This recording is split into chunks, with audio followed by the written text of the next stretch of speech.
This is The Scoop for Friday. I'm Sean Canan with the WMNF News headlines. Colorado State University has released its forecast for the upcoming hurricane season. It calls for 17 named storms, 9 hurricanes, and 4 major hurricanes. That would be an above-average season. The National Hurricane Center will release its forecast in late May. Erasing the name Gulf of Mexico from state laws and educational materials won Florida House approval yesterday. The Republican-controlled House passed 2 bills along party lines to carry out President Trump's directive to rename the Gulf as the Gulf of America. Representative Juan Carlos Porras, a Miami Republican, sponsored a bill about updating school materials and state geographic materials to reflect the name change. He said the proposal is not rewriting history.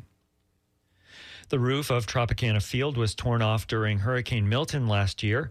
WMNF's Chris Young reports the St. Petersburg City Council voted yesterday to spend millions to replace it with a stronger one.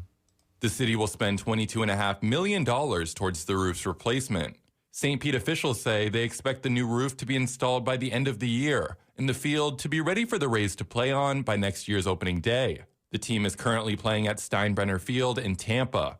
The motion passed 7-1, with only Councilmember Richie Floyd voting no. City Councilmember Corey Givens Jr. says the new roof could have other uses beyond baseball, such as a shelter. Now that we have a roof that's able to secure winds up to 165 miles per hour, moving forward, beyond 2026, should the Rays decide not to stay, I'm happy to know that we're spending this money for good reasons, because there are other purposes besides just baseball. In March, the Rays pulled out of a plan to build a $1.3 billion stadium next to the Trop, leaving the team's future in the city unclear. Chris Young, WMNF News.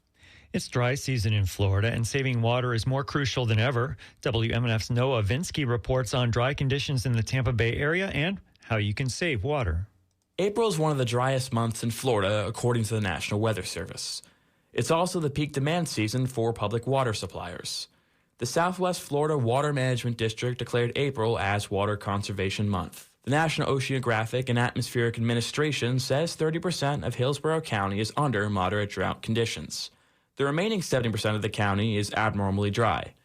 According to a news release last week from SwiftMud, the Tampa Bay area has gotten just over 5 inches of rain so far this year, but the average amount is more than 8.5 inches.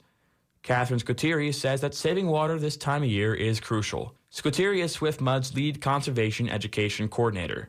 She says in many instances, people waste water without even knowing. When you're thinking about indoor use, a great thing is some of it seems like common sense. It's just changing some of your behaviors. SwiftMud says there are several easy ways to cut down on water usage and save money on monthly water bills. People could only run the washer and dryer when they are full, or thaw frozen food in the refrigerator rather than underwater. For more information on how to save water, people can visit watermatters.org/water101. Noah Vinsky, WMNF News. Last year, the Florida Department of Environmental Protection proposed plans to build golf courses, pickleball courts, and hotels on some state parks.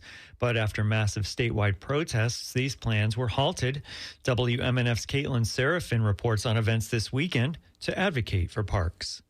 This weekend, the Sierra Club is holding what they are calling Florida State Park Love Fests in 16 different parks, including Honeymoon Island, Circle B Bar Reserve, and Hillsborough State Park.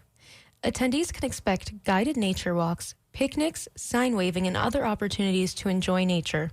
Currently, 2 bills that seek to protect state parks are moving through the legislature. Michael McGrath, the Sierra Club lead organizer, believes that the language in these bills is not strong enough to prevent development. So this is an amazing opportunity for Floridians to show just how much they care about our state parks and to celebrate them and to let the legislature know that we have their back when it comes to doing the right thing. There's more information at sierraclub.org/Florida. For WMNF News, I'm Caitlin Seraphin. It'll be mostly sunny, breezy, and dangerously hot today. Expect near record high temperatures in the low 90s. Mostly clear tonight with overnight lows in the high 60s. Tomorrow, partly sunny, breezy, and dangerously hot again. Expect near record high temperatures in the low 90s. I'm Sean Canan with the WMNF News headlines. This is The Scoop, recorded at WMNF Tampa.